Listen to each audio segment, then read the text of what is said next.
বিশ্বকাপের high voltage মঞ্চে আগামীকাল ভোরেই মরক্কোর মুখোমুখি হচ্ছে 5 বারের বিশ্ব চ্যাম্পিয়ন ব্রাজিল। মেটলাইফ স্টেডিয়ামের এই বিগ ম্যাচকে ঘিরে যখন উন্মাদনা তুঙ্গে, ঠিক তখনই সেলসাও শিবিরে নেমে এলো অফিসিয়াল দুঃসংবাদ।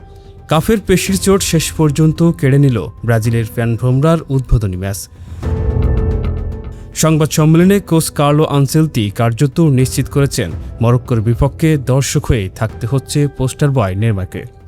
তবে মাঠের বাইরে থাকলেও দলকে অনুপ্রেরণা দিতে ইনস্টাগ্রামে বার্তা দিয়েছেন 34 বছর বয়সী এই মহাতারকা। জানিয়েছেন যে কোনো চ্যালেঞ্জের জন্যই তিনি প্রস্তুত।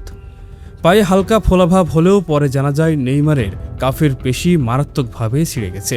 চোটের এই বড় ধাক্কা সামলে প্রথম ম্যাচেই পূর্ণ পয়েন্ট আদায় করাটা এখন আনচেলতির দলের জন্য সবচেয়ে বড় পরীক্ষা।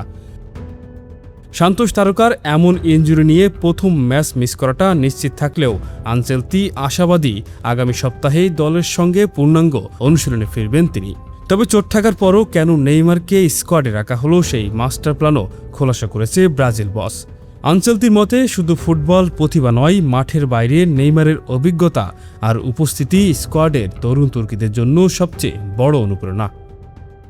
পুনর্বাসন প্রক্রিয়ার কঠিন সময়ে দাঁড়িয়েও মাঠের বাইরে থেকেই দলকে মানসিকভাবে চাঙ্গা রাখার রসদ যোগাচ্ছেন এই সেলসাও কিংবদন্তি।